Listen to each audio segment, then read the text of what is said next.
Morning, Carlisle Barracks. Morning. And a beautiful, beautiful morning it is. There is something special about standing right here in the heart of Carlisle Barracks. You can feel this history of a 268-year-old military encampment around you. You can feel the energy of a community committed to service, to leadership, and to learning. To our Army War College students here this morning, in just 5 short weeks, you walk across that Willock bandstand. The end of that thing. I know that you're ready to shape the future of joint power. And remember to look back to Carlisle. We stand ready to assist you as you continue to study and reflect on responsible command, military science, and national defense. 123 years ago, the first commandant of the United States Army War College welcomed Secretary of War Al Hurut, who charged this institution not to promote war, but to preserve peace through intelligent and adequate preparation to repel aggression. And now today it's my privilege as the 53rd Commandant to introduce the 29th Secretary of Defense, the Honorable Pete Hegseth, who has charged us to deter aggression with a laser focus on building mentality and warfighting readiness. Secretary Hegseth is a combat-tested Army veteran with experience in Iraq, Afghanistan, and Guantanamo Bay.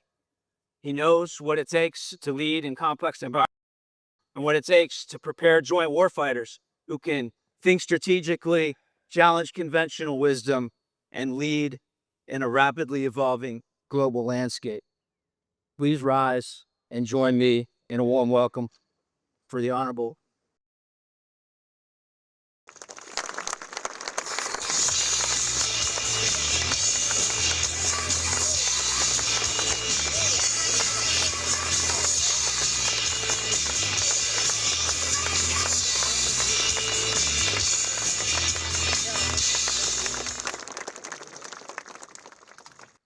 Who dialed up Thunderstruck?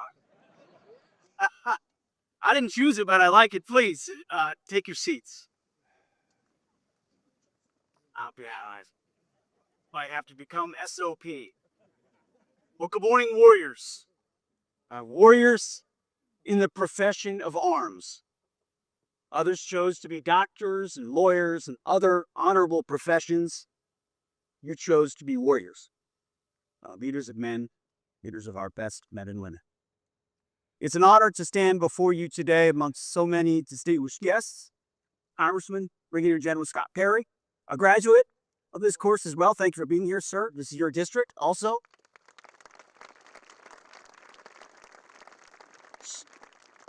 Amongst so many senior leaders, so many accomplished warriors, so many people who have given so much to this great nation. As was mentioned, the Army War College is one of the vital military institutions in our country, helping our leaders advance at the strategic level.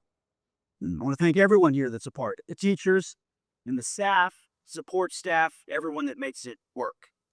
The work here helps to forge the next generation of military senior leaders.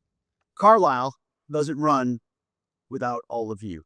And I know a lot of you are soon looking out to your next signees. Congratulations. I'm here today to mark the first 100 days of the Trump administration and share what we have accomplished so far at the Department of Defense. When President Trump called me to take this job, he told me two things. The first was, Pete, you're going to have to be tough as shit. Tough. Boy, he was not kidding on that one. This job requires a steel spine, and that's fine. We're doing the work of the American people and the American warfighter. But second, the president said to me, I want you to restore the warrior ethos of our military, full stop. And so that is exactly what I've set about to do all 100 days. Fighting for you is the privilege of a lifetime, a deployment of a lifetime. And from day one, and each 100 of those days, our overriding objectives have been clear. Restoring the warrior ethos, rebuilding our military, and reestablishing deterrence. Restoring the warrior ethos is the most fundamental of those three. Everything starts and ends with warriors in training and on the battlefield. We are leaving wokeness and weakness behind and refocusing on lethality, meritocracy, accountability, standards, and readiness. One of the early actions we did was to commission a rapid, force-wide review of military standards. Fitness standards, training standards, physical standards, gender-neutral standards for combat roles. To be the world's most lethal and effective fighting force, you have to set and maintain high standards for our men and women in uniform. High, equal, and unwavering. To be lethal, you have to trust that the warrior alongside you in battle, or the troops fighting in the unit that many of you will lead, are capable, truly physically capable of doing what is necessary under fire. You need to be fit, not fat. Sharp, not shabby. Especially our leaders. And that's why we're reviewing how the department has maintained standards in the past, especially the last 4 years, and whether those standards have dropped, formally or informally. We're also welcoming back former service members who were wrongly forced to leave the military. More than 8,700 service members were involuntarily separated for not taking an experimental COVID-19 vaccine. Others were more informally pushed out or decided to get out. We are welcoming actively back those warriors of conscience. We've sent letters out. We're seeking them out. We want them back. They never should have been forced back, and we hope they come back quickly. And our personnel and readiness department is working in real time to make that process more and more efficient, more and more direct every single day. And as we welcome those warriors back, we're giving wokeness the boot. We've said goodbye to the harmful effects of woke culture and so-called diversity, equity, and inclusion programs. We're removing DEI content, eliminating quotas, ensuring recruitment, retention, and promotions are based on performance, not immutable characteristics. DEI is dead at DOD. We're building a merit-based culture that promotes and rewards individual initiative, excellence, and hard work. We're also working hard to protect command climbing. We're going to be reviewing IG and EO processes that too often are weaponized against commanders in formations. I can't tell you how many men and women I hear from about to take battalion or brigade leadership or wing leadership, you name it, who feel like they're walking on eggshells because of processes that were put in place that undermine a commander's ability to lead. We are reviewing that all. We're also optimizing the civilian workforce, ensuring that we have the right employees in the right roles at the right time to support our warfighters. We're doing this by voluntary means to the greatest extent possible, through offerings like voluntary early retirement and separation initiatives. We're also ending low productivity telework and remote work culture. Teams work best when they work together in person, butts in seats, not on Zoom. We're making accountability and high performance the watchwords for the department. At all levels, we expect employees to deliver results and respond to leadership needs. Their incentives and their performance plans, we believe, quickly and in real time will reflect that. It's a lot of change very quickly. Now, as you may have noticed, the media likes to call it chaos. We call it overdue. How are the men and women responding to this call? Well, I can tell you personally, it's going better than we could have ever expected. This department, and you know it, across the Joint Force, is filled with patriots who want nothing more than to be laser focused on serving their country. And that's why retention is rebounding as well, big time in real time. Well, one of the clearest metrics so far is actually coming from outside the military. The enthusiasm of young Americans in particular is off the charts. You know firsthand how challenging it has been to recruit in recent years. We faced a legitimate recruiting crisis where we couldn't recruit enough men and women into the military, so we lowered the amount required. It still didn't meet the amount of people required in recruitment. That's over. Over the last few months, the Army has had its best recruiting numbers since 2010. The Navy is on track to have its best recruiting year since 2002, before many of the newest recruits were even born. I cannot tell you how many texts and calls I get, members of my staff get, that get referred to me, of people who had ruled out in their family military service and are now, because of President Trump and his leadership, enthusiastic about going to boot camp or OCS and serving their nation. The other branches are on track to well exceed their targets as well. It is a recruiting renaissance in America of America's best and brightest. When our standards are high, when the mission is clear, when we prioritize warfighting over wokeness, that energizes the young men and women of our country, the very patriots over this American experiment we have always needed. They're proud of their country. They're proud of our military. And like generations before them, they will rise to the challenge set before us. As leaders, all of us, all we have to do is keep raising the bar and putting the mission and our people first. That's reviving the warrior ethos. Second objective is rebuilding the military. You've all served long enough to see the downward trajectory of readiness in our forces. President Trump promised to reverse that decline. And that reversal is well underway just 100 days in. He has declared and delivered on the beginnings of a generational investment in rebuilding our military, much like Ronald Reagan did in the 1980s. Our goal is to put the best systems in the hands of warfighters to ensure that as leaders, you have the systems that support what you need for maximum lethality. You should never be in a fair fight. That's our job. First, we are rapidly moving ahead on our president's key campaign promises, which is a Golden Dome for America, a nationwide missile defense system to protect Americans from the threat of nuclear, hypersonic, and conventional weapons here in our homeland. Another incredibly exciting program is the newly announced and already launched F-47. It'll fly faster, further, more stealthy, and more lethal than any fighter jet in the history of mankind. When the president signed that, I was standing right next to him. I thought of my kids and my grandkids who will benefit from the projection of power that we're investing in right now. It sends a very clear message to our allies: we're not going anywhere. And to our enemies, we will be able to project power around the globe for decades to come. These investments are not just in Golden Dome and F-47.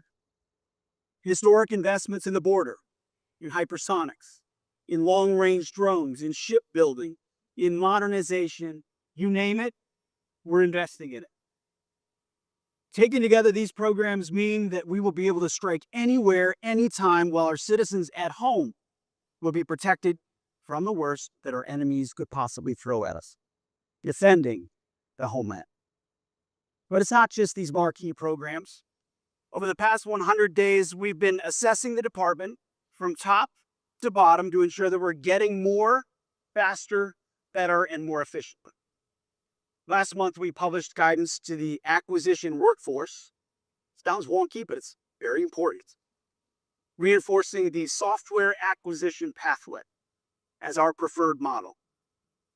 We have to be able to get what we need and when we need it. And just this week, we began reviewing all 72 active major defense acquisitions programs. As President Trump outlined in his executive order on defense acquisition, we must have high-performing, mission-aligned programs at every level. We're also strengthening our defense industrial base, which is sadly been neglected over the last 4 years. We're establishing a new munitions war room, investing in expand critical mineral production, including rare earth elements, heavy rare earth elements, light rare earth elements, all the things we need that need to be made at home or by our allies and partners.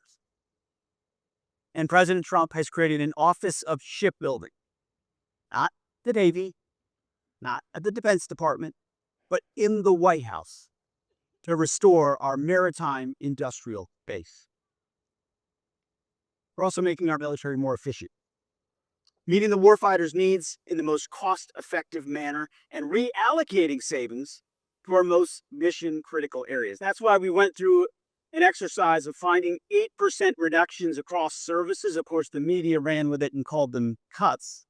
No, this is how you plan and prioritize, is you look where you can do more with less, and you shift out old priorities and move in new. Maximum efficiency, focusing on what you need now and in the future.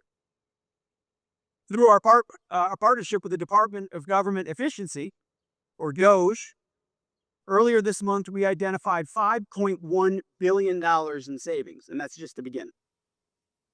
We're ending contracts for business process consulting, enterprise cloud IT services, and duplicative IT services. Massive contracts that no one ever looks at, where people push a lot of paper and make a lot of PowerPoints and give a lot of consulting work, but it doesn't manifest in anything meaningful for the warfighters. So we can use that money for better healthcare and mission-critical programs, from process to people, from consultants to corporals.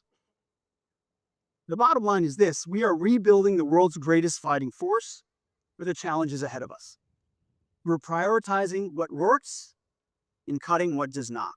And yes, as the president announced from the Oval Office, we will have the first $1 trillion DoD budget. What's the reason for that? Well, one, we're digging out of a big hole that the previous administration left, cratering our military and its capabilities and not investing properly. Frankly, being reckless and irresponsible. Not just around the world with our image, but with what we invested in and did not invest in. But second, because we live in a dangerous world of growing threats.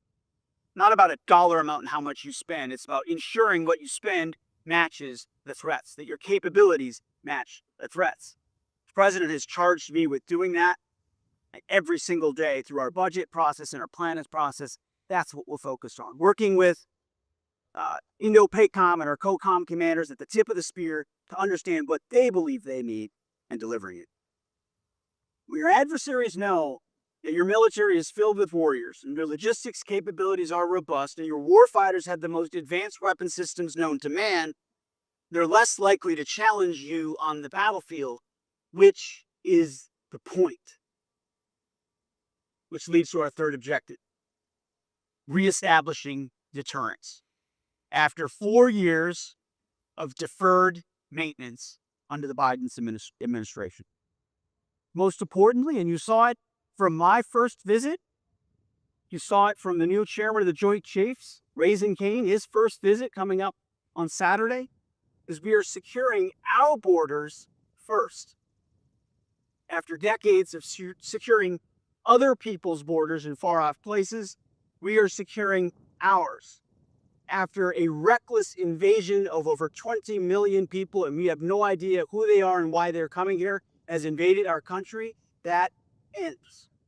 From day one, we have surged posture to control the border and update our military planning at DoD to protect the United States from cross-border threats. Foreign terrorist organizations designated the cartels, drugs, human trafficking, violence, death. Under the Trump administration, it ends.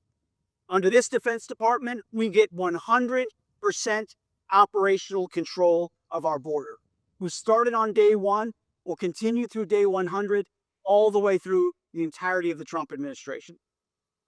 Working with our partners at DHS and CBP, we've already seen if you're being generous, 97% reduction. In reality, it's 99% reduction in illegal border crossings compared to the same period in 2024.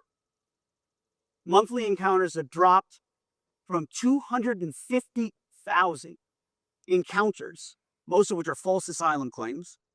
You also have the known gotaways and the unknown gotaways, so it's much higher than 250,000. You don't know where most of these people are coming from. Now to the trickle of a few thousands, most of which we're interdicting and engaging because of our force posture on the border in real time. It starts with people, it moves to infrastructure and surveillance. And our American troops, you should see their morale on the border. It's incredible when you're defending your own homeland with robust and sufficient assets, and you are able to interdict. Changes the whole game. We just designated a trial area for a new national defense area where our troops now, instead of just looking at the border with binoculars and wondering who that person is and hoping CBP interdicts them, they now temporarily take action to temporarily detain those folks and hand them over to CBP because of that authorized zone. It's a sea change from the open season it was the previous administration. But not just here at home. In 3 of the most strategically important regions in the world, we are increasing allied burden sharing while we increase deterrence. America first doesn't mean America alone. It means we expect our allies to step up, to be true force multipliers for freedom. This approach ensures we achieve peace through strength. First, in Europe, our allies are finally, thanks to President Trump in the first administration, and again in these first 100 days, following America's call for European leadership and ownership of continental security. We've transferred U.S. leadership of the Ukraine Defense Contact Group to the UK and to Germany. We've obtained commitments from Poland, one of many model allies, the Baltics, to spend 5% of their GDP on defense. We've made the same call to other allies. 2% is not enough considering the threats you face. 3%, 4%, 5%. And we made progress with major European powers who are setting initial targets, you to one I spoke to just this morning, to increase their defense spending. The time of the United States, you're in Pennsylvania, you're in our beautiful country, being the sole guarantor of European security has passed. It's long overdue. Europe has to step up, fund its military, and lead. NATO needs to step up. Second, in the Middle East, we're pursuing stability and deterrence to the threats that exist there. President Trump has made it clear that America is fully committed to the security of our great allies in Israel. Just days after his inauguration, the DoD, under President Trump's leadership, released the shipment of 2,000 Mk-48 bombs to Israel. Critical munitions that the Biden administration had blocked. The Defense Department has also delivered 3 new F-35s to Israel, with another 3 aircraft on the way, to reinforce Israel's self-reliance and pursue President Trump's goal of achieving peace through strength. In Yemen, the Defense Department is executing lethal operations against Houthi terrorists. Our forces have struck hundreds of targets and decimated Houthi leadership, substantially reducing their capabilities and the threat to U.S. ships in the Red Sea and across and through the BAM. We have demonstrated America's commitment to defending our interests and restoring freedom of navigation, which we will do and are doing quickly. This is a clear, limited mission executed with ruthlessness. Full stop. We will run our ships through that BAM. And our message to the Houthis has been clear from the beginning. Allow us to sail our ships through, and we'll stop shooting at you. Until then, you're going to feel the pain. And I'll tell you, the Houthis are feeling the pain. We have demonstrated that any aggression against Americans will be met with decisive action, unlike what that region saw under the Biden administration. But this is not nation building. This is not land wars. This is not endless wars. This is not regime change. This is clear-eyed American national interests executed decisively, and overwhelmingly. Third, and most importantly, we are deterring communist China in the Indo-Pacific and around the world. To deliver peace in this region, we're delivering a more forward regional force posture. We're supporting allies and partners. Allies and partners are our force multipliers as they strengthen their own capabilities, including in Taiwan. We're also connecting U.S. allies and partners to produce a stronger and more resilient and more capable network of partnerships. That's why you've seen our travel out there, and there will be a lot more of it. In fact, in March, I took my first trip to the Indo-Pacific as secretary. The first trip to Guam in 20 years from a defense secretary. I traveled to the Philippines to meet with President Marcos and his Secretary of National Defense. We reaffirmed the long-standing strength of the U.S.-Philippines alliance, a key piece in our strategy to deter and counter the Communist Chinese. We also traveled to Japan on that same trip, and later on a trip that a few of you may have seen to Panama. At each stop, we announced new bilateral exercises, increased cooperation, foreign military sales deals, and demonstrated our renewed commitment to President Trump's vision of peace through strength. In the Philippines, we are deploying more advanced capabilities, including Nemesis anti-ship missiles. In Japan, we announced Phase 1 of upgrading U.S. Forces Japan into a full-blown Joint Forces headquarters. In Panama, we secured a framework for first and free of Panama Canal passage for U.S. military vessels and auxiliary vessels, as well as the additional presence of U.S. troops stationed through both sides of the Panama Canal. As I said then, and I will reaffirm today, the President pledged to take back the Panama Canal from Chinese influence. And with our partners, we're doing just that, right in our own backyard. At every step, we are carrying out our strategy to increase deterrence against the Communist Chinese.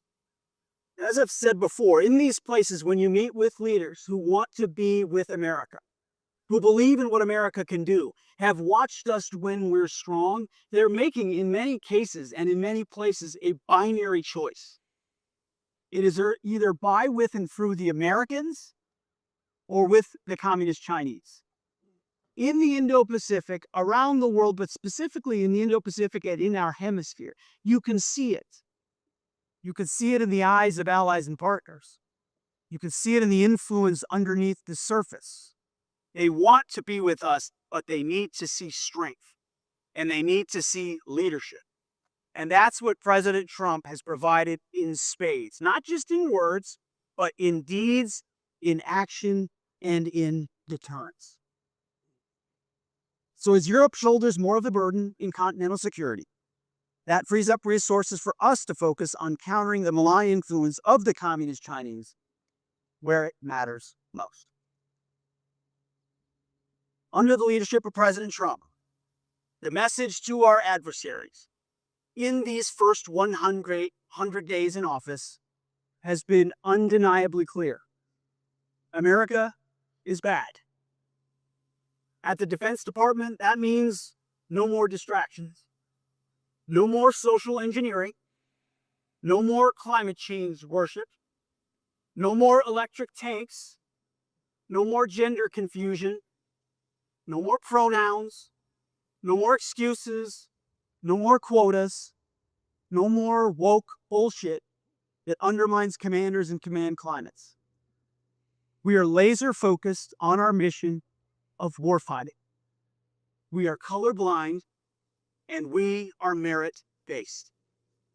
We're restoring the warrior ethos, rebuilding the military, and reestablishing deterrence.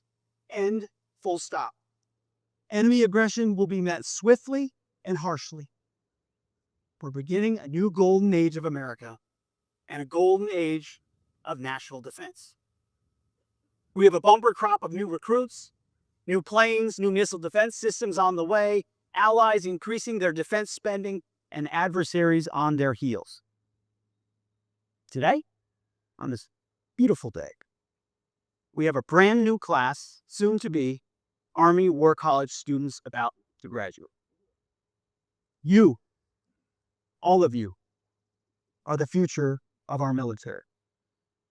You will lead these new recruits, eager, optimistic, young, ready, and soon to be trained. They will look to you. You will lead the brigades, the ships, the groups. You will execute our tactical, operational, and strategic objectives all around the globe. You will set the standard. We're counting on you. And I know that you will deliver at each and every step with distinction. God bless you. Godspeed to all of our warriors, and thank you for having me today. Appreciate it.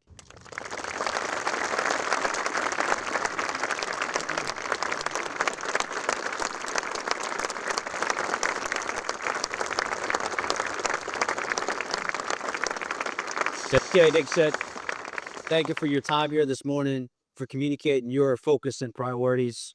I know with this audience, this sense of warrior ethos resonates.